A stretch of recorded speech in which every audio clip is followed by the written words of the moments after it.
U.S. Attorney General Pam Bondi says she has directed federal prosecutors to seek the death penalty against Luigi Mangione, the man accused of gunning down Unitedhealthcare CEO Brian Thompson outside a Manhattan hotel on December 4th.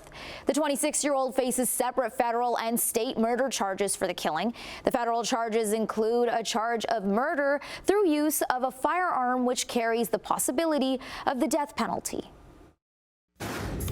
Attorney General Pam Bondi says the Justice Department will seek the death penalty for the man accused of killing Unitedhealthcare CEO Brian Thompson. Surveillance video showed a masked gunman shooting Thompson from behind. Police say the words delay, deny, and depose were scrawled on the ammunition, mimicking a phrase commonly used to describe insurer tactics to avoid paying claims. It's a case that remained under the public spotlight for days and prompted police to warn corporate executives to be extra vigilant.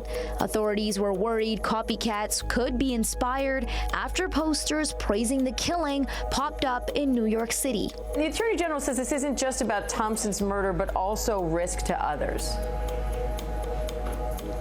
And that's because we've seen some other CEOs in Target's pictures posted all around New York City after Thompson's killing. And so clearly the Justice Department wants to send some kind of a message. Today, Bondi's statement read Luigi Mangione's murder of Brian Thompson, an innocent man and father of 2 young children, was a premeditated, cold-blooded assassination that shocked America. After careful consideration, I have directed federal prosecutors to seek the death penalty in this case as we carry out President Trump's agenda to stop violent crime and make America safe again.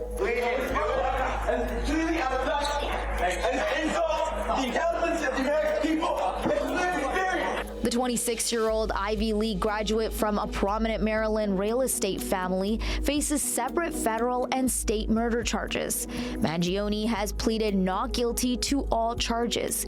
He added an attorney experienced in death penalty cases to his legal team in February. This marks the first time the Justice Department has sought to bring the death penalty since President Trump returned to office in January with a vow to resume federal executions after they were halted under the previous administration. Trump oversaw an unprecedented run of 13 executions at the end of his first term. He signed an executive order on his first day back in office that compels the Justice Department to seek the death penalty in federal cases where applicable.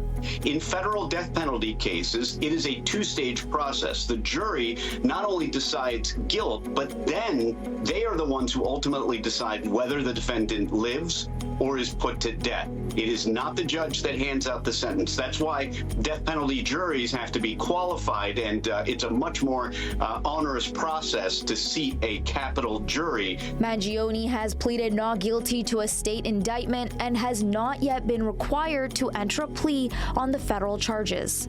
His lawyer vowed to fight all the charges against him, saying in seeking the death penalty, the Justice Department has moved from the dysfunctional to the barbaric.